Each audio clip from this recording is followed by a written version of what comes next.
UGM di lingkungan STI ITB. Beliau telah berpengalaman kurang lebih 20 tahun di bidang telekomunikasi, terutama di sistem microwave ya, dan mungkin ada kuantum juga Pak ya. Dan keahlian utama beliau adalah microwave imaging, lalu ada desain dan optimasi antena, juga sistem radar pasif dan aktif, juga yang terkini mungkin sistem komunikasi di 6G ya. Nanti kita dengarkan bersama. Baik, mungkin langsung kita mulai saja Pak ya. Kepada Pak Joko saya persilahkan.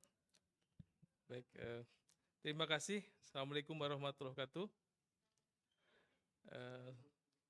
Sebelumnya kami sampaikan penghargaan kepada STI dan kepada moderator yang telah arrange kegiatan hari ini. Dan selamat sore rekan-rekan para pemirsa. Topik yang akan saya sampaikan ini topik yang barangkali agak terasa bahasanya bukan bahasa yang sering kita dengar ya. Microwave imaging. Jadi kalau microwave kita lebih sering ingatnya alat yang digunakan untuk menghangatkan ya. Itu memang menggunakan sinyal microwave 2,4 atau 5,8 GHz ya. Tapi kita bukan bicara microwave yang seperti itu. Kemudian kalau imaging yang kita tentu tahu adalah foto begitu ya, citra ya. Citra satelit dan seterusnya itu imaging. Nah, kenapa topik ini perlu kita sampaikan? Pertama, karena ini merupakan bidang kalian yang memang terkait dengan lab ya. Nama lab kami adalah Laboratorium Telekomunikasi Radio dan Gelombang Mikro. Jadi microwave di sana menjadi nama yang penugasan lab kami untuk selalu mendalami. Nah, slide next. Pada kesempatan hari ini saya akan sampaikan beberapa hal. Mungkin slide-nya cukup banyak ya sebenarnya, tapi saya khawatir tidak semua bisa tersampaikan. Tapi kurang lebih akan saya ulas ya. Nanti mungkin moderator boleh cut di tengah-tengah, silakan. Pertama pendahuluan ya, membahas tentang apa itu microimaging, kemudian kita bicara tentang keunggulan, tentu saja juga dengan kelemahan ya, sistem microwave dibanding dengan pesaingnya seperti akustik imaging atau optical imaging ya. Tentu sebagai pesaingnya bukan untuk saling melemahkan, tetapi tujuan akhirnya saling melengkapi. Nah, berikutnya adalah beberapa aplikasi yang paling sering di penerapan dari microwave imaging ini. Di antaranya terkait dengan labnya Mas Sidik ya, ini untuk biomedika ya. Jadi di biomedika ini microwave imaging mungkin salah satu topik yang penting ya. Tapi tidak hanya itu, kita tentu akan membahas yang non aplikasi medik ya, untuk hankam dan untuk keamanan dan seterusnya. Nah, selain itu kita akan sampaikan beberapa cedera. kita akan bahas tentang yang aktif microwave imaging, kemudian kita bahas yang pasif microwave imaging dan juga hybrid. Nah, setelah itu mungkin akan ada beberapa contoh apa yang sudah dilakukan di lab radar ya. Tentu tidak semua pengalaman di radar kita akan sampaikan di sini, hanya akan saya pilih beberapa saja. Dan terakhir mungkin nanti akan sampaikan kurikulum S2 di teknik telekomunikasi dan rekayasa informasi. Next. Ya, kita langsung ke pengantar. Jadi kita akan mulai dari apa itu microwave imaging ya. Jadi seperti yang sudah saya sampaikan sebelumnya, kata kuncinya itu adalah pencitraan ya. Yaitu melakukan satu pengambilan pengambilan gambar begitu dengan menggunakan teknologi microwave Nah, Nah, mikrowave sendiri adalah salah satu bagian dari teknologi radio. Apa cirinya? Kita hanya mengirimkan satu sinyal elektromagnetik, kemudian sinyal tersebut akan mengenai objek, pantulannya atau hamburannya itu yang kita gunakan untuk mengkarakterisasi objek itu, ya. Dan oleh karena itu, secara prinsip microimaging ini kalau dari sisi sistem telekomunikasi rata-rata dia membutuhkan transmitter gitu, membutuhkan receiver, ya. Dan karena ini digunakan untuk imaging, tentu ujungnya nanti adalah tampilan layar, ya, yang digunakan sebagai media untuk menampilkan gambar yang kita maksud. Apa keuntungan dari microimaging ini dibanding yang misalnya akustik ataupun optical? Salah satu yang penting adalah microimaging ini bisa mendeteksi target bahkan di balik tembok, ya, di balik suatu tabir begitu, ya. Tapi itu bisa tabir alam seperti awan misalnya gitu, ya. Jadi kalau kita mau ngambil foto udara lewat satelit dengan optical, tentu kita akan lebih baik mengambil pada saat siang hari dan pada saat kondisi awan cerah.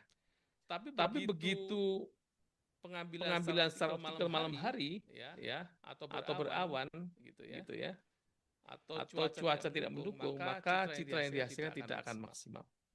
Salah satu keuntungan dari mikrowave seperti itu. Nah, keuntungan yang lain adalah ini juga menurut saya penting adalah portability, yaitu ukurannya semakin tinggi frekuensi, nanti lambda semakin kecil, device yang kita buat termasuk antenanya itu juga akan kecil. Jadi portability juga bagian penting dari fitur microimaging gitu, ya. Nah, mungkin ada yang bertanya, Pak, ini kok mirip sekali dengan radar fungsinya, ya. Memancarkan, kita kemudian periksa echo atau periksa pantulan atau hamburannya begitu, ya. Memang secara teknologi, secara hardware tidak jauh berbeda. Yang membedakan adalah kalau radar itu hanya membutuhkan deteksi target, ya, posisinya gitu, ya, atau kecepatannya, dan tidak perlu atau tujuan akhirnya bukan untuk mendapatkan bentuk, ya. Bahkan kalau kita lihat layar radar, ya, seperti radar bandara atau radar militer, pesawat segede apapun ditulis sebagai titik, ya, sebagai titik. Jadi suatu titik begitu yang bergerak, kadang-kadang titik dibagi menjadi diwakili legend gitu, ya. Tapi kalau microimaging, tujuan utama gambar profil, bentuk, ukuran, ya, dari target yang kita coba lakukan pengambilan data. Begitu. Next.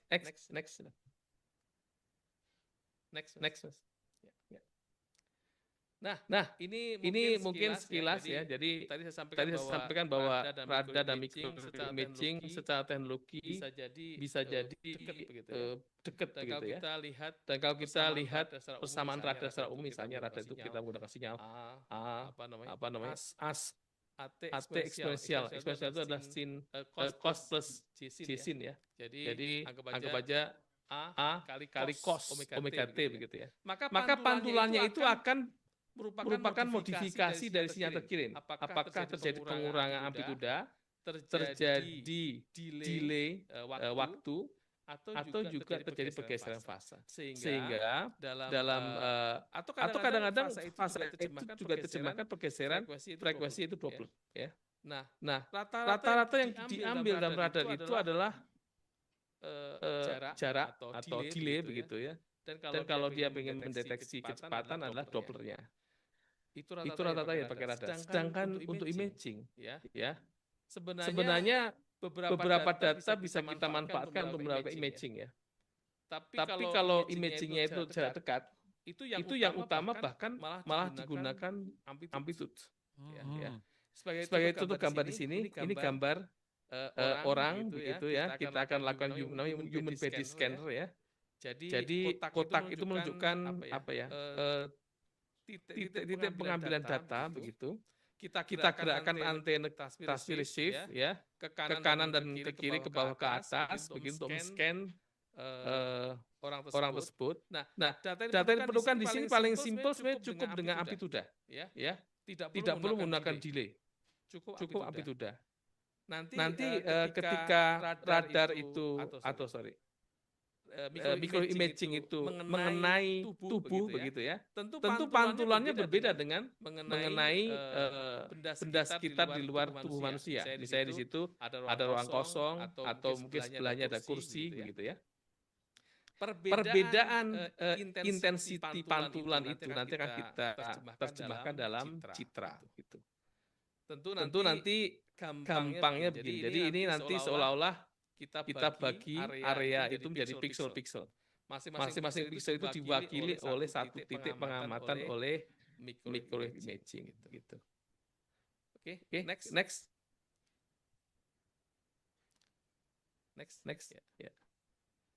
Ya, jadi tadi sudah disampaikan ya. Pertama keunggulannya adalah dia bisa bahkan melewati media tembok begitu ya, atau media penghalang seperti awan ya, mungkin juga kaca dan seterusnya begitu. Tapi yang kedua juga penting. Jadi kalau kita biasanya di bandara itu kan perangkat barang-barang kita di X-ray begitu ya, atau ketika kita di rumah sakit dibutuhkan sesuatu apa yang terjadi di tulang dan seterusnya, kita di X-ray. Nah, X-ray ini apa yang membedakan dengan microimaging? Kalau X-ray ini radiasi yang sifatnya ionizing. Karena dia ionize begitu ya. Kita tidak boleh terlalu sering ya. Atau intensitinya itu harus diatur lah. Setelah berapa hari baru boleh kita diukur lagi dan seterusnya. Nah, kalau microimaging ya dengan peraturan WHO yang sudah diadopt begitu, pada dasarnya mau dipakai berapa kali tidak ada masalah gitu. Jadi kita bisa lebih sering. Oke. Dan satu lagi kalau ionized radiation seperti X-ray ini memang bakal berpengaruh ke modifikasi DNA dan seterusnya. Kalau dengan microimaging asal kita mengadop aturan WHO ya, yaitu aturan terkait dengan kerapatan daya maksimum gitu ya, maka pada dasarnya itu aman untuk kesehatan. Lanjut. Nah, ini mungkin hanya contoh gambar-gambar saja bagaimana memperlihatkan bahwa microimaging itu bisa nembus tembok gitu. Penelitian yang di ITB ini dilakukan salah satu Profesor Andrian ya. Jadi beliau melakukan penelitian melakukan true wall ya, radar begitu. Contoh lain, ini microimaging digunakan untuk mendeteksi semacam stroke ya di otak begitu.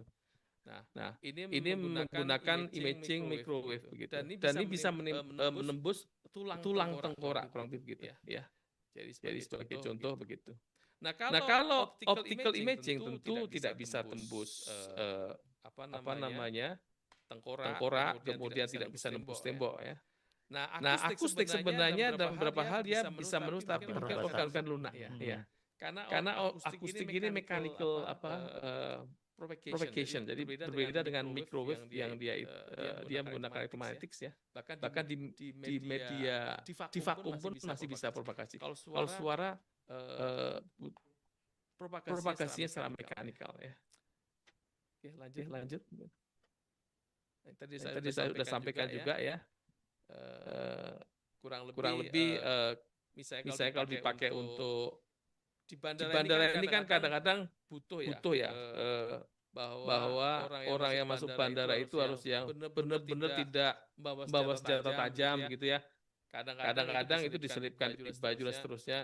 Memang kalau di bandara itu kita masuk suatu area bandara ada tes metal detection ya. Tapi kelemahan metal detection itu kalau misalnya bunyi dia nggak tahu posisinya di mana. Yang kedua metalnya itu bentuknya apa? Nah, itu yang tidak diketahui oleh metal detection. Pokoknya bunyi doang gitu. Nah, sementara kalau misalnya kita menggunakan microwave imaging, kita bisa tahu lokasinya, bisa tahu bahkan bentuknya dan ukurannya. Jadi ini ini kemampuannya mirip X-ray tapi aman, kurang lebih begitu. Lanjut. Nah, Ini tadi saya sampaikan contoh keunggulannya menghadapi lingkungan ya. Jadi dengan ini contoh citra satelit, yang satu citra optikal, yang satunya dengan radar. Dimana kalau dengan radar itu walaupun kondisinya itu berawan tetap bisa didapatkan citra. Lanjut. Kemudian untuk resolusi spasial tentu yang paling bagus. Saat ini adalah optical. Akustik ya, dalam banyak akustik meteorologi juga sudah membaik. Dalam banyak meteorologi juga sudah membaik. Tapi kalau kita bicara microimaging, kita bisa pilih ya. Kita mau resolusi seperti apa. Mendekati cahaya bisa, kita bikin agak sedikit kabur bisa, begitu tergantung pada sumber daya yang tersedia, begitu ya. Jadi kita sebenarnya untuk resolusi spasial ini bisa lebih fleksibel. Lanjut. Nah, ini beberapa aplikasi. Untuk medical, untuk industri salah satunya adalah namanya non-destructive testing. Jadi untuk mengetes sesuatu, apakah terjadi crack begitu ya, terjadi patahan. Misalnya kita punya suatu produk itu mau dilihat ada crack atau tidak dengan mata telanjang susah begitu. Kita pengen secara otomatis salah satunya bisa dipakai adalah microimaging begitu. Kemudian industri kalau memang kita bicara misalnya kelapa sawit gitu ya. Kita bisa saja terbangkan suatu yang dikasih microimaging untuk melakukan pengamatan tingkat kematangan barangkali buah buah kelapa sawit sebelum dipanen ya. Karena kadang-kadang panen itu ada problem kalau terlalu muda itu hasilnya tidak maksimal juga, mungkin ditolak pabrik juga. Terlalu tua juga sebentar lagi mungkin busuk dan sebagainya. Jadi biasanya panen itu diinginkan pas gitu. Artinya pas itu tingkat kematangannya tepat sehingga menuju ke pabrik ya dengan kualitas minimal yang disyaratkan itu masih terpenuhi. Jadi ini bisa dibantu dengan radar yang diterbangkan oleh drone ya. Dan karena kita menggunakan microimaging begitu ya, itu bisa kecil ukurannya. Kemudian untuk HANCAM ini pasti ya. Jadi HANCAM ini salah satu yang pengen dilihat adalah apakah pesawat yang melintas itu adalah pesawat komersial atau pesawat pesawat charter yang kecil atau pesawat tempur begitu ya, yang pura-pura jalan pelan misalnya gitu. Itu kita bisa karena dalam beberapa hal pesawat yang militer itu kalau kita coba interogasi dengan sinyal IFF belum tentu menjawab begitu. Dan sehingga kalau zaman sebelumnya kita harus menerbangkan pilot yang mengejar begitu. Nah, itu suatu biaya tinggi, kemudian butuh waktu dan seterusnya ya. Ternyata dikejar cuma pesawat pesawat kecil yang cuma lupa nggak izin aja misalnya begitu. Rugi juga ya. Karena sekali terbang itu pesawat tempur bisa miliaran uang keluar. Jadi kita butuh suatu radar yang tidak hanya mendeteksi posisi dan kecepatan target secara akurat, tapi sebisa mungkin bisa melakukan imaging. Ini pesawat bentuknya seperti apa dan seterusnya. Oke, mungkin lanjut. Nah, berikutnya adalah teknologi di microwave imaging ya. Tadi saya sampaikan, lanjut. Yang pertama teknik aktif microwave ya, imaging. Kata-kata aktif di sini mensyaratkan bahwa perangkat microwave imaging ini menggunakan pancaran sinyal yang dibangkitkan dari sistem. Jadi perangkat microwave imaging kita itu memancarkan sinyal. Sinyal itu menjadi reference ya, yang kita coba pointing ke arah target. Nanti target akan bisa menghamburkan atau bisa memantulkan hasil pantulan itu kita amati. Nah, tetapi ini kita sendiri yang memancarkan sinyal. Ini tipe yang aktif. Jadi butuh daya pancar dan seterusnya. Tipe yang kedua, ya, lanjut. Next. Ya. Ada tipe pasif. Nah, nama pasif ini mengimplikasikan bahwa tidak perlu kita membangkitkan sinyal pancaran sendiri. Istilah tidak perlu ini ada beberapa bentuk akhirnya. Artinya kita menggunakan pemancar via ketiga, artinya bisa aja dari broadcaster ya, dari TV, dari FM gitu ya, atau dari sinyal 5G, begitu 4G gitu ya, sinyal satelit sekalipun ya, itu bisa kita manfaatkan sebagai sumber sinyal yang nanti akan dipantulkan atau dihamburkan oleh target. Nah, sehingga kita sebagai receiver, kita itu akan menerima dua sinyal. Satu sinyal langsung dari via ketiga, satu lagi sinyal pantulan dari target. Jadi mungkin bahasa agak agak teknikalnya adalah ini bistatik radar begitu. Antara pemancar dan penerima itu bukan di lokasi yang sama. Ya. Kemudian istilah pasif itu karena tidak boleh memancarkan sendiri, ada hal yang lain. Target itu sendiri yang memancarkan sinyal. Atau target itu memiliki energi atau simpanan energi yang diemisikan atau diradiasikan. Ya. Kita tahu bahwa menurut Planck ya, bahwa semua benda yang suhunya bukan 0 Kelvin ya, punya radiasi ya, akan mengemisikan energi. Kita juga tahu bahwa ada namanya itu black body. Kayak saya itu black body ya. Bajunya hitam, orangnya juga hitam. Ya. Black body adalah suatu benda yang menyerap energi. Ya. Kemudian suatu saat akan melepaskannya. Ya. Dan ini sederhananya beginilah. Misalnya ini kita pagi-pagi kedinginan begitu ya. Matahari muncul, kita masih di dalam kamar begitu. Kita keluar kamar, nggak usah pakai baju, kena matahari. Suhu kita tuh akan naik. Kenapa naik? Kita pasti tahu. Karena tubuh kita menyerap energi matahari. Ya kan? Sehingga kalau diukur suhunya berbeda dengan waktu masih di kamar. Tapi suhu itu akan bertahan kalau kita masih di luar. Coba kalau kita masuk ke dalam ruangan pakai ber-AC. Enggak berapa lama dia akan luruh. Menjadi suhu seperti suhu ruangan. Itu artinya manusia pun, benda-benda di alam ini memiliki kemampuan untuk menyimpan energi walaupun sebentar. Nah, ketika dia meluruh pada saatnya terlepas energinya. Dan itu akan tertangkap.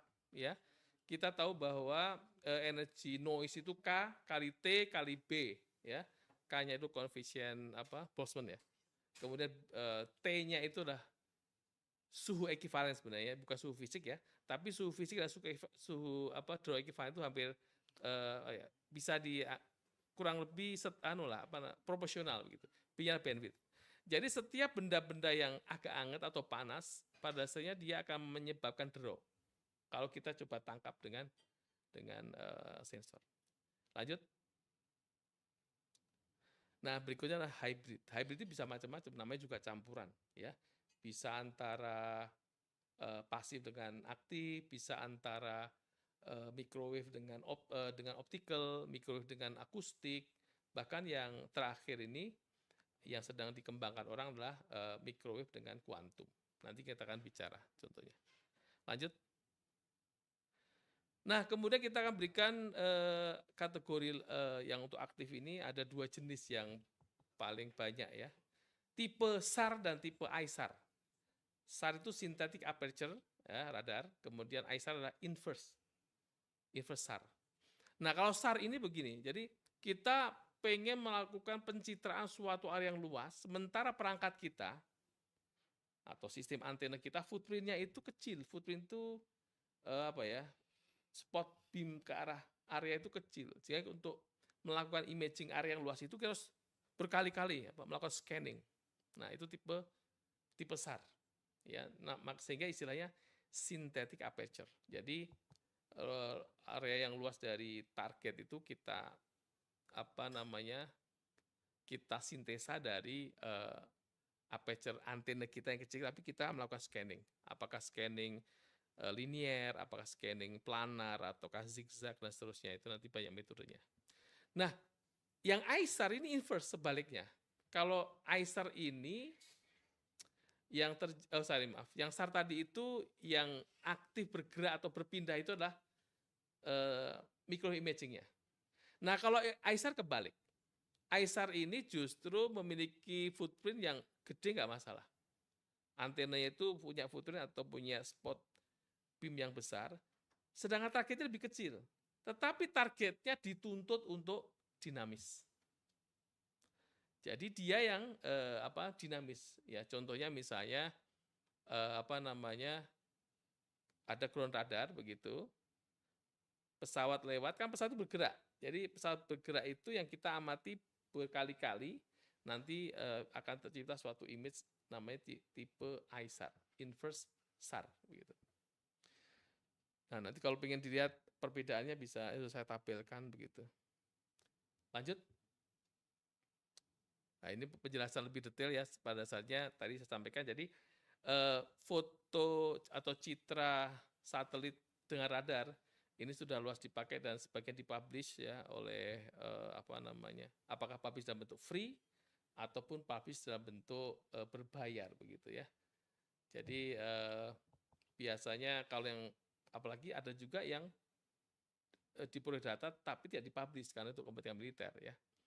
Jadi kita jangan terlalu heran misalnya beberapa wilayah kita itu pasti sudah dilakukan pencitraan SAR oleh negara-negara yang merasa berkepentingan ke Indonesia begitu. Kita mungkin nggak punya. Kalau kita pengen punya pun harus beli justru. Ya karena masalah di angkasa sana kan memang tidak sepenuhnya bisa kita kendalikan ya. Sudah sebagian sudah International water. Betul, kita harus punya teknologi supaya bisa memanfaatkan ruang udara juga. Lanjut. Nah, invest tadi saya sampaikan ya, contoh penggunaannya juga di dunia biomedik ini ya. Di biomedik ini mungkin tipe ISAR lebih cocok ya. Atau ya tidak harus di biomedik aja ya. Jadi pokoknya aplikasi yang jadi benda yang kita mau amati itu lebih kecil, sedangkan footprint dari sistem bioimaging kita lebih besar. Jadi yang kita tuntut dinamis, jadi yang bergerak muter itu adalah si targetnya. Harus gerak-gerak ya Pak ya? Harus gerak. Jadi geraknya itu istilah POV ya, dari berbagai arah gitu. Okay. Nah dari POV berbagai arah itu nanti akan disatukan menjadi citra. Gitu. Lanjut. Nah ini contoh bagaimana aplikasi ISAR ya. Ini bagaimana apakah satelit atau apakah pesawat begitu sedang melakukan microimaging ke kapal. Jadi dia terbang begitu, mungkin terbangnya bisa juga helikopter ya. Jadi helikopter begitu ya. Pokoknya platform-platform atau hubs ya. Sedangkan kapalnya bergerak gitu. Tapi tentu kalau kita nunggu kapal bergerak, sedangkan kapalnya pelan ya nanti image kurang bagus ya. Jadi kadang-kadang dikombinasikan. Gitu. Nah, mungkin yang akan lebih gampang terlihat adalah kalau kita menggunakan radar di bawah begitu, kemudian pesawatnya itu yang melintas begitu, ya. Jadi pesawat itu terdiri dari beberapa komponen kan, ada sayap, ada nose, ada badan pesawat, ada bagian belakang pesawat, ada mesin. Masing-masing itu berkontribusi pada pantulan dari sinyal radar. Nah, kalau masing-masing pantulan itu pada dasarnya akan memberikan Doppler yang berbeda. Jadi kalau dia pas di sumbu tengah begitu, dia akan memiliki Doppler ya. Kalau dia bergeraknya itu mengelilingi radar begitu, maka dia Dopplernya 0. Tetapi yang di depan dengan yang di belakang, yang di depan itu kan menjauhi, ya. Walaupun dia akan memiliki Doppler yang negatif, yang di belakang itu positif. Ya.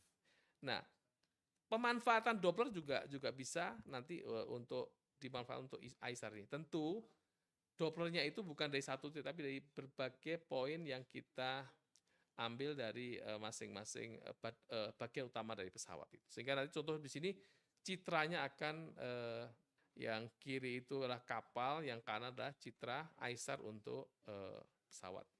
Lanjut. Next ya.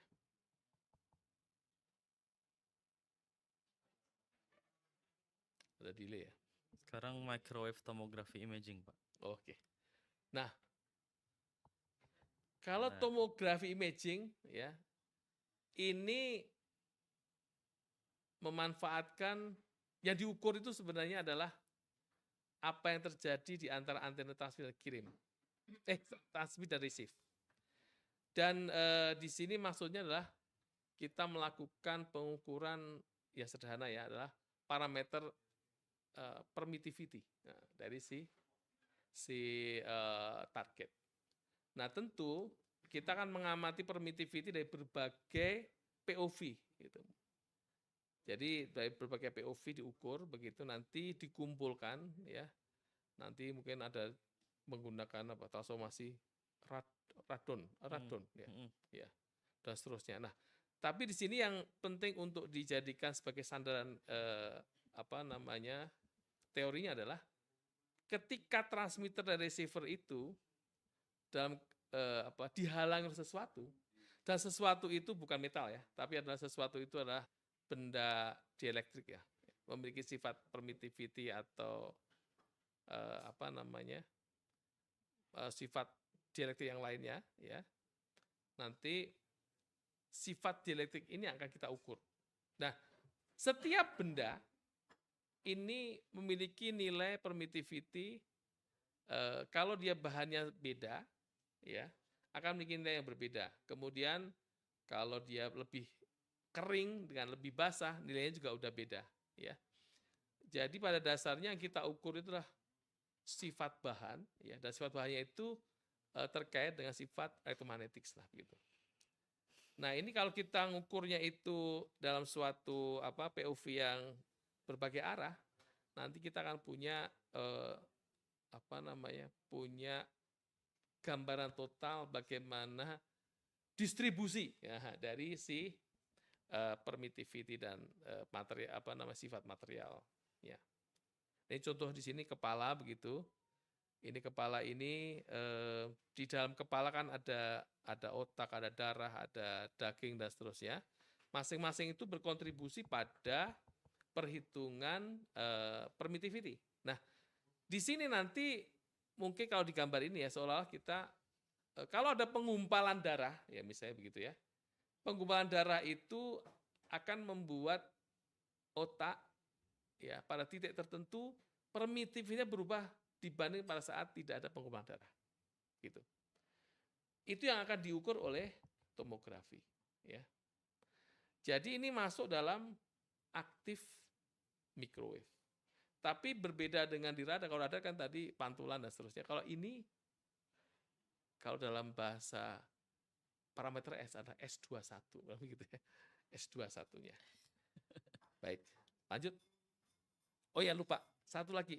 Itu harus teknik yang paling penting adalah rekonstruksi ini. Rekonstruksi ini membutuhkan jadi kita punya pasangan sinyal kirim, sinyal terima. Nanti kita itu nanti sebenarnya adalah hubungan yang kita kirim dan diterima itu nanti adalah S21 tadi kalau dikumpulkan. Kita harus membuat itu diterjemahkan dalam suatu image begitu. Nah, itu nanti prosesnya adalah proses rekonstruksi ya. Lanjut. Nah, ini contoh. Jadi seseorang, mohon maaf ya, mungkin karena sesuatu hal mengalami stroke, dan stroke itu dikatakan punya waktu tindakan yang pendek begitu ya. Jadi kita hanya punya waktu terbatas. Biasanya diharapkan secepatnya lah. Jadi ada perjalanan dari rumah menuju rumah sakit itu butuh waktu. Tapi kalau kita tidak ada aksi apapun ya, selama perjalanan itu rugi sebenarnya, karena waktu kritis itu sebenarnya. Apalagi kalau kita nunggu ke rumah sakit terus antri di foto biasanya pakai foto apa ini Pak? MRI atau CT scan. Angiografi ya. Dan itu belum tentu tidak antri, walaupun memang kondisi tertentu bisa dipaksa ya, nggak terkesan buram. Tapi karena di sini bukan tujuannya untuk bagus-bagusan begitu ya, tetapi atau gangguan atau sebelumnya gitu. Dan itu dilakukan sepanjang perjalanan. Kalian di jalan ya. Tentu tindakan fullnya ada di rumah sakit. Gitu. Ini contoh memanfaatkan microwave tomography imaging ya. Nah, ini sebenarnya gambar itu yang seperti cakram itu sebenarnya nanti kepala kurang lebih di situ ya, masuk ke situ begitu. Dan itu antena-antena. Ya, antena disusun mengelilingi kepala. Nanti kepalanya masuk situ, Pak ya. Betul, dan itu biasanya posisinya mungkin ini berdiri ya, gitu. Ya. Nanti tentu bukan terus nanti lehernya kena, enggak. Jadi tentu saja dibikin nyaman ya. Ini hanya gambaran isinya begini, tapi kondisi realnya nanti tentu akan didesain memudahkan pengguna sehingga tidak merasa terganggu oleh bentuk seperti ini. Lanjut. 5 menit lagi. 5 menit lagi. Baik, berikutnya saya akan tambahkan nih teknik pasif microimaging, salah satu radiometer. Tadi disampaikan bahwa semua objek itu akan memancarkan energi asal dia di atas 0 Kelvin, begitu ya. Dan tentu karena energi ini diemisikan, suatu saat bakal terukur. Tapi karena di sini awalnya itu adalah sebenarnya menggunakan teorinya Planck begitu. Kita tahunya itu adalah terkait dengan kuantum ya. Jadi dunianya foton lah begitu, foton ya. Tapi di dunia microwave nanti lanjut. Sebenarnya formulanya itu nanti bisa kita dekati dengan formula microwave, yaitu dengan mengasumsikan bahwa HV, H itu adalah kosasa Planck ya, H itu kosasa Planck, maaf. V itu adalah frekuensi. Itu kalau dia jauh lebih kecil dibanding K, kosasa Boltzmann dikalikan T, maka kita akan bisa dekati persamaan sebelumnya itu dengan microwave. Sehingga yang sebenarnya kalau kita bicara pengukuran yang lebih baik tentu dengan pengukuran secara optikal begitu. Tetapi di sini dengan asumsi tersebut ternyata panas begitu ya, yang tadi ujungnya adalah menyebabkan drop begitu kalau di radio ya. Ini bisa kita ukur dan kita ukur dalam beberapa frekuensi yang berbeda. Nah, sehingga lanjut ya. Lanjut. Contoh ini aplikasinya. Ini juga dipakai di biomedics. Jadi kebetulan sekali ini biomedics ini ya. Yang jadi contoh gitu. Contoh adalah menerapkan untuk mengukur biological tissue. Ya. Ini digunakan tadi radiometer, yaitu mengandalkan kehangatan aja, kehangatan dari si kaki begitu ya. Nanti diukur pada beberapa frekuensi yang berbeda. Dan tentu nanti untuk kalibrasi kita bandingkan dengan kondisi real ya. Nanti ini hanya untuk jadi tentu kita perlu sistem kalibrasi bahwa kalau draw segini gitu ya di frekuensi tertentu suhu sekian. Nah, ini perlu lakukan kalibrasi. Lanjut. Nah, kita akan sampaikan pengalaman kampus ya. Lanjut. Nah, dulu kami tahun 2020 ya diminta untuk membuat radar pasif ya untuk Kemhan. Ini isinya 1 master station dan 4 remote station. 3 remote stations. Nah, radar ini biasa dipakai untuk mengamati target tanpa memancarkan sinyal. Tapi ini kalau hanya seperti itu akan fungsinya persis seperti radar. Saya akan bawa ini ke microimaging. Lanjut. Nah, jadi yang terkait dengan bahasan kita hari ini, jadi radar pasif akan digunakan sebagai pasif microwave imaging. Tetapi untuk seperti itu, pertama ketika kita melakukan radar pasif untuk mendeteksi bentuk target, dalam hal ini pesawat, maka yang perlu kita lakukan adalah kita harus mengukur dulu, memprofiling dulu, namanya itu RCS, radar cross section, yaitu pola hamburan dari suatu target tertentu dengan sinyal electromagnetics. Nah, kita sebut sebagai RCS. Dan RCS kita ukur di lab begitu ya. Pada beberapa model-model, misalnya F-35, F-16, tank begitu. Kita pernah ukur semua itu. Lanjut. Dan ini contoh pengukuran kita waktu itu hadir di suatu pameran air show di Singapura. Kita beli model F-35, kemudian kita ukur RCS-nya. Dan dari dasar RCS ini kita sebenarnya bisa gunakan dikombin dengan radar pasif, bisa digunakan untuk mendeteksi bahwa pesawat yang lewat itu adalah pesawat tempur tipe apa, ya. Karena kita sudah punya RCS-nya. Lanjut.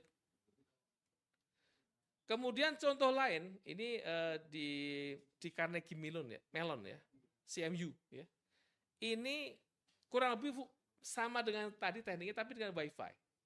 Ya. Jadi sinyal Wi-Fi itu kita gunakan sebagai teknik untuk melakukan microimaging pasif. Nah, kalau mereka bahkan menyebut ini tembus tembok, tapi sebenarnya bukan tembus tembok ya. Yang dia mau sampaikan adalah kebetulan tembok itu pada pintunya. Jadi ini multipath ya, menggunakan lintas jamak sehingga nanti sinyal lintas jamak dipakai untuk dengan tentu saja ada satu hal ya. Di sini dibantu training dengan neural networks gitu. Sehingga ada modelnya. Lanjut. Kemudian yang pernah dilakukan juga kita adalah radar UWB untuk keamanan bandara. Lanjut.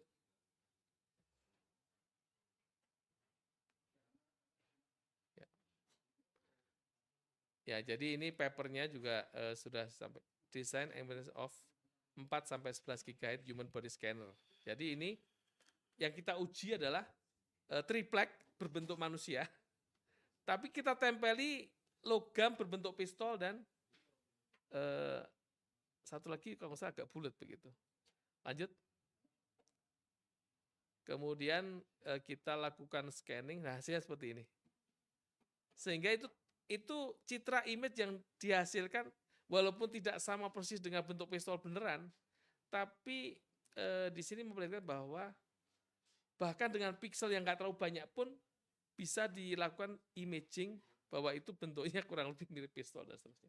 Dan ini menggunakan triplek, ya, triplek dan mungkin hanya logam ya. Oke, lanjut.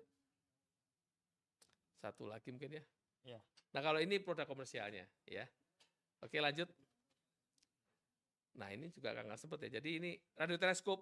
Kalau radioteleskop itu kita memanfaatkan energi dari bintang, ya, dari kuasar dan seterusnya. Ada istilahnya itu awan molekular gitu ya.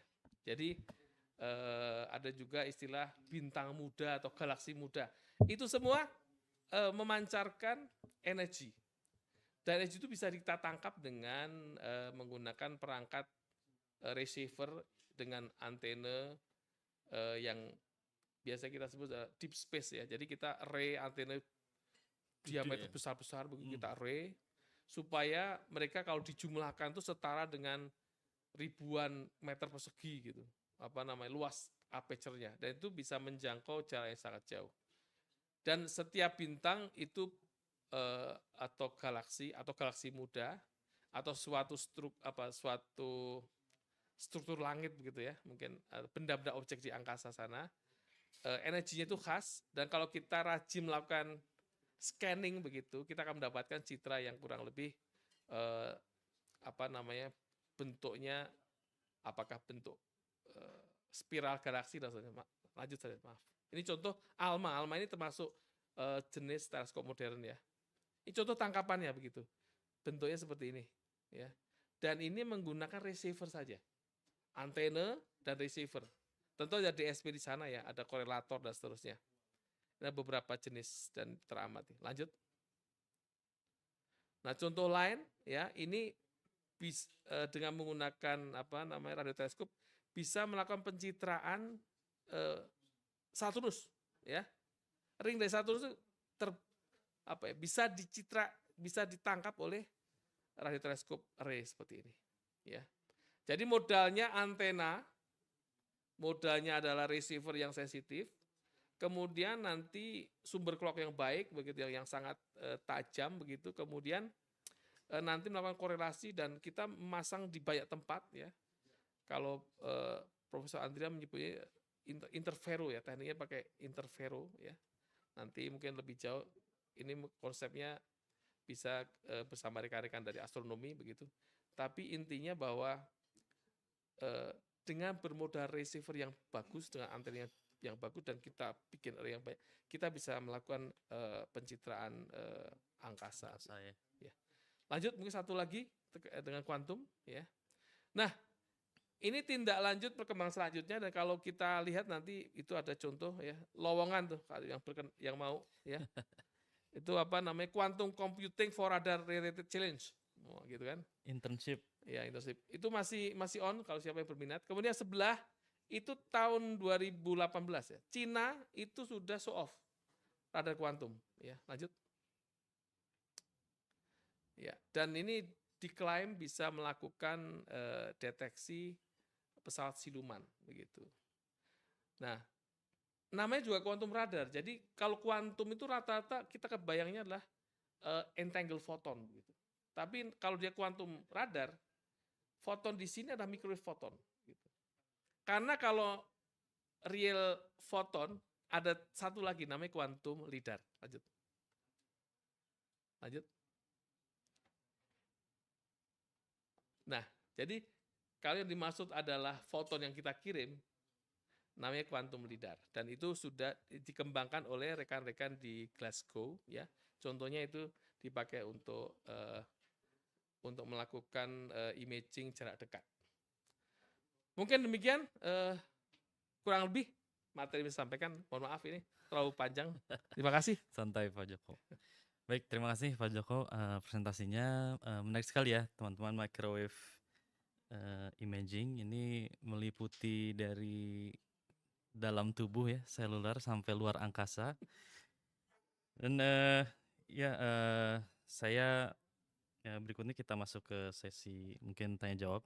Ya, saya menyapa teman-teman di Zoom ataupun yang lagi live stream di YouTube. Silakan langsung saja tulis pertanyaannya ya, nanti saya sampaikan. Oke, ada nih Pak, masuk Pak. Dari Muhammad Daril Pradipta, mahasiswa tahun kedua Institut Teknologi Sumatera. Oke, selamat sore Daril. Pertanyaannya adalah Pak, kita rupanya sedang fokus pada bidang pertanian. Jadi akan dibentuk alat atau perangkat untuk mendeteksi hama dalam buah yang sekiranya sulit dideteksi oleh mata.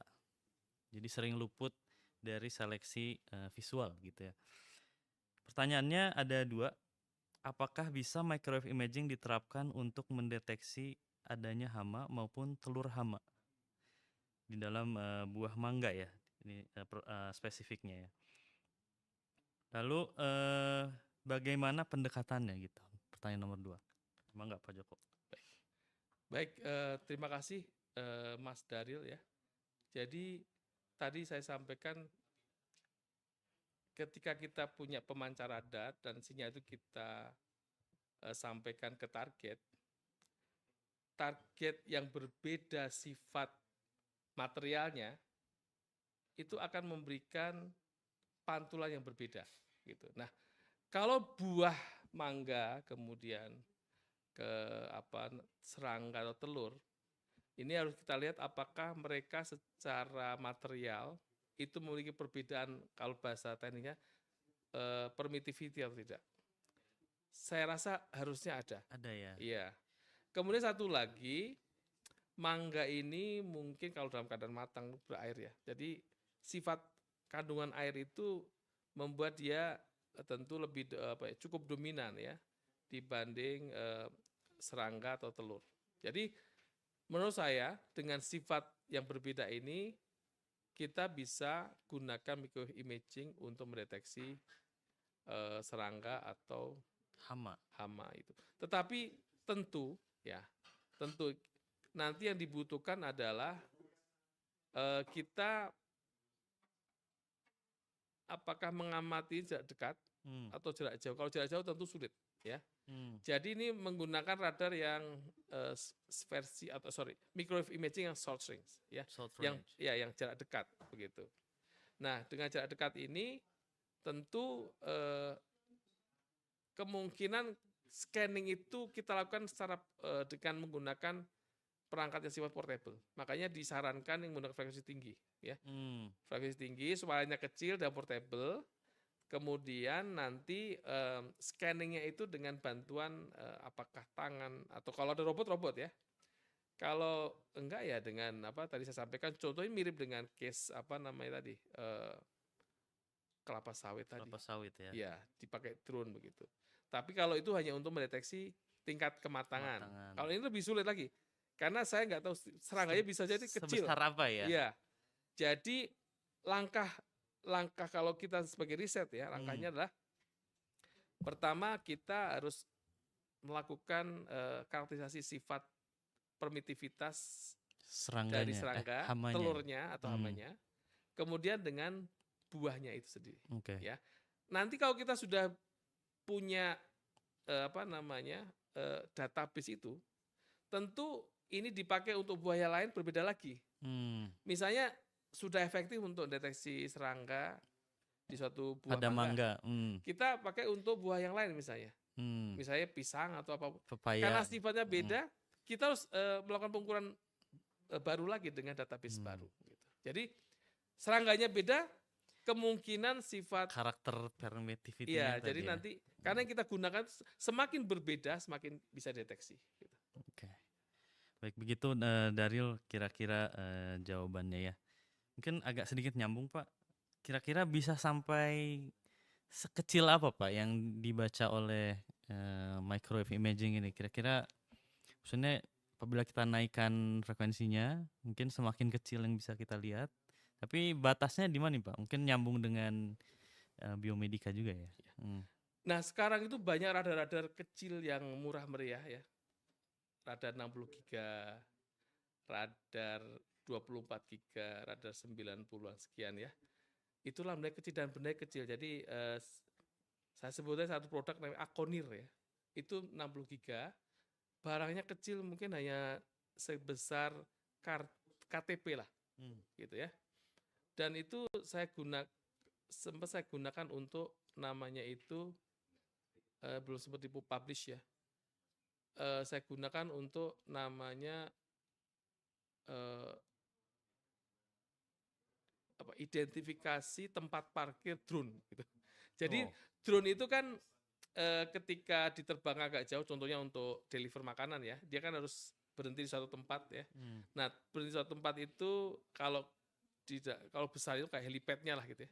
Tapi kan ada sesuatu yang kita perlu dikenali oleh si drone itu. Nah saya gunakan untuk mendeteksi tulisan ITB.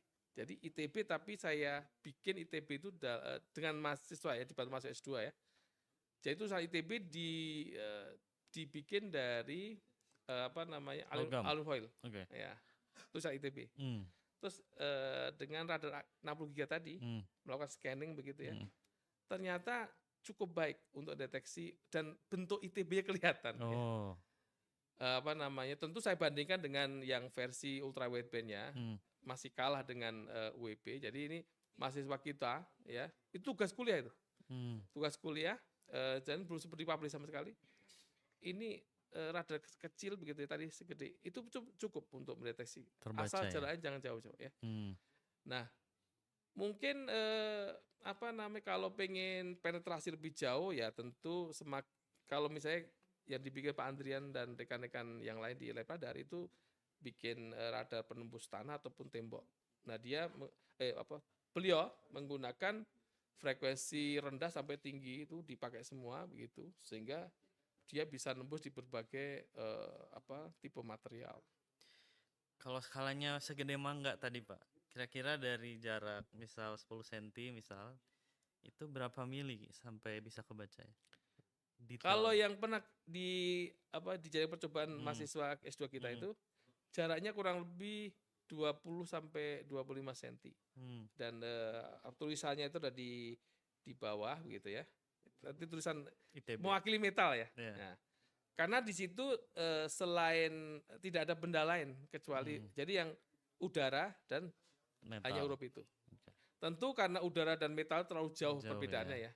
Nah, kalau ini buah dan serangga tadi ya, ada perbedaan, tetapi perbedaannya Deket ya. tentu tidak terlalu jauh seperti logam dengan udara. Jadi kita menggunakan beberapa sinyal processing-nya harus lebih Processing-nya baik ya. lagi ya. Oke.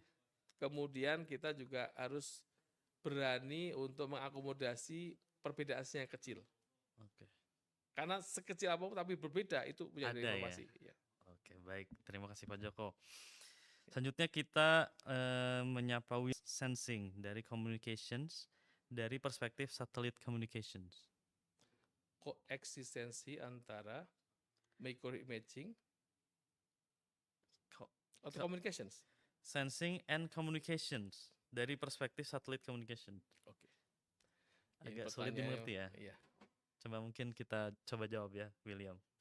Ya, nih William ini mahasiswa kita yang IP-nya 4 tuh. Oh, Selamat sore William. selamat sore. Ya, jadi sekarang lagi PhD di Australia. Terima kasih pertanyaan William. Betul, jadi sekarang memang lagi tren communication and radar atau communication and sensing ya. Karena ternyata sinyal 5G atau 4G itu bisa dipakai untuk sebagai sinyal yang memiliki sifat seperti sinyal radar begitu ya. Sehingga di samping bisa membawa informasi gitu, itu juga bisa dimanfaatkan untuk sinyal sebagai pandu untuk radar. Nah di sini tadi Bida menanyakan kaitannya bukan di seluler tapi di satelit. Gitu. Nah kalau aplikasi di satelit tentu saat ini belum terlalu banyak yang muncul ya. Tetapi dugaan saya adalah kita bisa kembangkan satu sistem yang jadi pencitraan microwave tapi untuk area-area yang di mana mungkin area terpencil lah gitu. Nah, tapi di area terpencil itu di situ kita sediakan node-node tertentu. Node itu nanti bisa dipakai untuk untuk singgah sebentar kayak semacam edge computing lah gitu ya. Tapi juga bisa dipakai untuk yang jadi kita melakukan pencitraan di wilayah-wilayah kita anggap remote tadi, tapi di situ ada fasilitas edge computing begitu, sehingga beberapa data itu bisa aja kita melakukan penyimpanan atau kita sengaja semacam download dari data menuju ke node itu ya. Tapi tergantung kebutuhannya juga. Contoh mungkin area remote yang sama pertanian misalnya. Misalnya suatu area pertanian di situ tersedia node ya. Node itu nanti bisa semacam edge computing lah. Tapi radar itu melakukan pencitraan di area tersebut. Nah, hasil pencitraan tersebut kan sebenarnya yang mengumpulkan adalah si pemilik satelitnya atau pemilik radarnya gitu ya. Setelah diperoleh nanti mungkin dikirim dengan sinyal yang sama, tapi tujuan untuk komunikasi ke node itu. Nah, node itu mungkin ditambahkan informasi setempat ya, kan karena dia edge computing ya, dia mungkin ditambah IoT dan seterusnya, bisa aja untuk untuk mendapatkan kondisi karakter di lokasi ya. Jadi ini saya membayangkan itu suatu pertanian yang di situ karena posisinya remote begitu.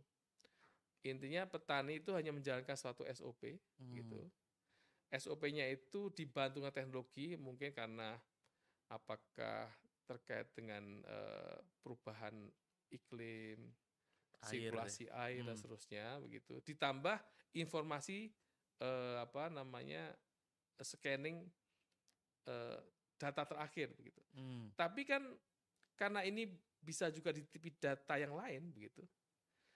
ini bisa aja ngirim data. Atau sebaliknya, di situ ada node tadi itu ngumpulin IoT kan, itu dikirimkan, dititipkan ke Echo misalnya begitu. Jadi Echo-nya itu bisa kita titipin. Nah, Plus iya, info ya. Oke. kita bisa seolah menitipkan Echo, tapi nanti harus dibedakan antara Echo untuk data dengan Echo karena lagi mencitra. Ya. Ya.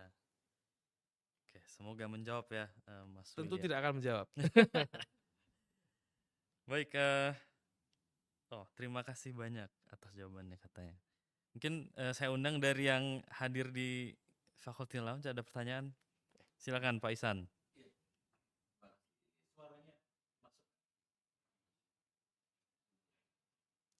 Mungkin dikasih mic atau Zoom dari HP bisa. Ya, mangga. Nanti saya ulang lagi kok, Pak. Oke.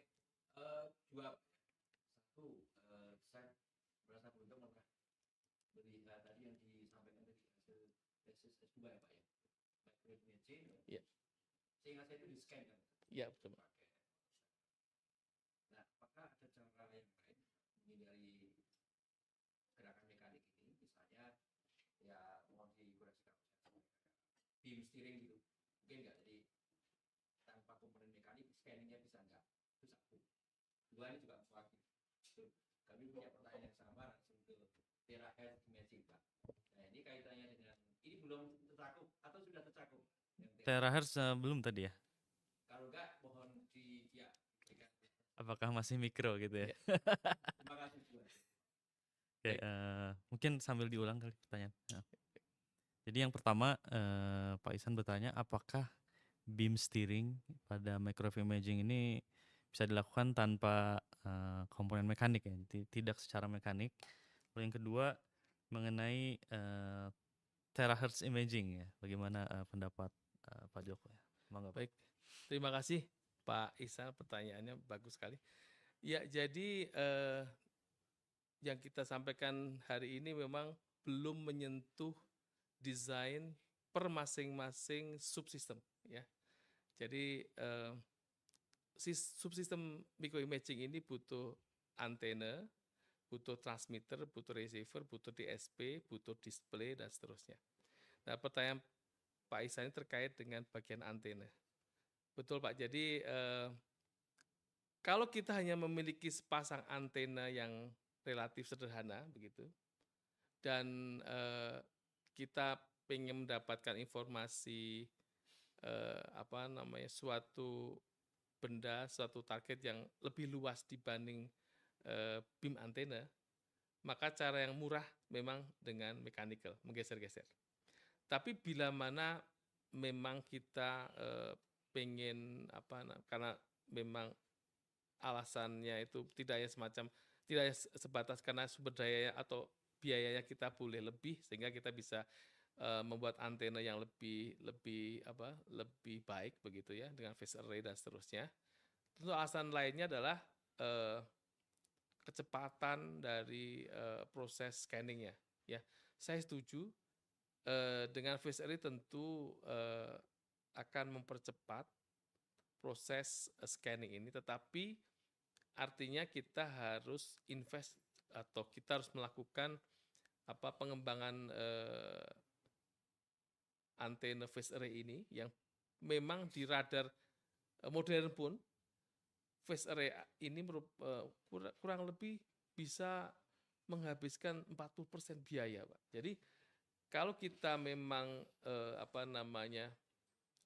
pengen menuju ke sana, tentu yang harus kita siapkan adalah bahwa sumber daya yang kita alokasikan tidak hanya di transmitter, receiver, display, DSP begitu ya, tapi kita akan membuat antena dengan kompleksitas yang lebih. Nah, semakin kita pengen memiliki suatu resolusi spasial yang kecil, maka mau tidak mau kita membutuhkan elemen antena semakin banyak. Karena untuk mendapatkan suatu spasial resolusi ya di dunia antena, itu kita membutuhkan beam yang kecil. Beam yang kecil artinya adalah gain-nya besar. Gain-nya besar itu bisa dicapai dengan array yang cukup besar. Jadi bisa jadi Pak. Jadi kalau ini nanti wujud fisiknya array ini bisa seukuran target yang kita scanning atau bahkan bisa lebih. Tapi betul tadi, jadi kita akan mendapatkan resolusi baik dan lebih cepat ya, karena itu nanti bisa dikendalikan dengan digital begitu ya. Kita butuh antena planar begitu ya, mungkin taruhlah kita butuhnya itu adalah 20 kali 20 begitu. 400, Pak. Per antena itu kita butuh TR modul namanya. TR modul itu isinya ada HPA, LNA, ada phase shifter. Phase shifternya itu bisa kita kendalikan secara digital begitu. Penggeser fasa, betul Pak. Jadi nanti untuk membelokkan antena ke arah tertentu, kita tinggal kasih suatu himpunan fasa ke masing-masing antena, sehingga dia itu akan bagian mana terdelay bagian lama yang bagian. Jadi kita mendelay suatu antena lebih besar dari yang lain, nah, akan mendapatkan namanya apa? Front wave ya. Wave front itu jadi ikut miring begitu. Jadi tapi tadi Pak, jadi paling dari sistem yang kita bikin itu kita akan cukup harus merelakan begitu ya, sumber daya itu terserap untuk biaya pengembangan phase array itu. Begitu. Dan yang pertanyaan kedua, ini pertanyaan menarik, terakhir ya. Jadi definisi microwave ini sebenarnya banyak orang yang mengatakan definisi yang salah. Microwave itu bagi sebagian orang ukurannya mikrometer. Mikrometer itu ratusan terahertz loh. Sementara yang kita bahas microwave saat ini itu 3 giga sampai 300 giga. Itu lambdanya paling sentimeter lah. Milimeter. Jadi istilah microwave yang di dunia umum ini sebagai istilah yang kalau kita kembalikan ke bahasa satuan begitu, salah itu Pak. Milliwave ya. Ya karena di situ 3 giga sampai 300 giga. Kadang 300 MHz sampai 300 GHz. Nah, kita tahu di frekuensi itu sentimeter, milimeter begitu. Nah, sedangkan kalau kita pakai mikrometer itu ratusan terahertz. Jadi artinya kalau menggunakan bahasa populer microwave, terahertz ini tidak termasuk kelompok itu. Tapi kalau kita gunakan panjang gelombang, bahkan terahertz saja masih lebih kecil ya, karena ini mikrometer. Betul. Tapi pertanyaan Pak ini menarik karena gini, mungkin terkait dengan menggunakan frekuensi tinggi, device itu kan kecil. Dengan device yang kecil, nanti bisa dibikin kayak chip mungkin gitu Pak ya. Ya. Jadi antena juga kecil banget begitu. Antena kecil banget dan seterusnya. Tetapi tentu semakin rendah frekuensi, semakin rendah lambda, ya. Nanti yang mahal itu kemungkinan adalah di perangkat RF-nya. Membangun sinyal terahertz, mengolah sinyal terahertz, mungkin diturunkan dulu gitu ya. Ujungnya tetap nanti FPGA juga, jadi artinya walaupun kita punya 100 terahertz ya, pengolahnya itu FPGA. FPGA itu di order 500 MHz lah. Ya. Atau beberapa giga sampel ya. Beberapa giga sampel tetap diturunkan. Jadi kita juga tidak memproses dengan DSP yang kecepatannya tera nggak mungkin ya. Tapi ini mungkin nanti bisa jadi diarahkan ke optical mungkin gitu Pak ya. Ke photonic processing. Photonic gitu, ya. Memang ini menarik. Jadi terahertz tentu bisa menjadi sensor, tapi tadi kemungkinan jaraknya jarak pendek begitu. Pendek ya. Tapi itu mungkin penting untuk biomedik. Betul sekali. Jadi pertanyaan untuk biomedik. Betul sekali. Mungkin nanti masukin lewat kapsul gitu. Iya. Gitu. Ya. Oke. Baik, mungkin belum jawab semua Pak, mohon maaf. Mohon maaf untuk yang pertanyaannya belum terlalu terjawab ya Pak ya. Namun kita harus menutup sesi binar hari ini. Terima kasih Pak Joko dan para penonton di Faculty Lounge, di YouTube ataupun di Zoom. Semoga perbincangan hari ini bermanfaat Pak ya. dan sampai berjumpa di sesi binar berikutnya. Oke, terima kasih. Assalamualaikum warahmatullahi wabarakatuh. Waalaikumsalam warahmatullahi wabarakatuh. Terima kasih. Terima kasih. Selamat sore rekan-rekan sekalian. Sampai ketemu lagi. Assalamualaikum.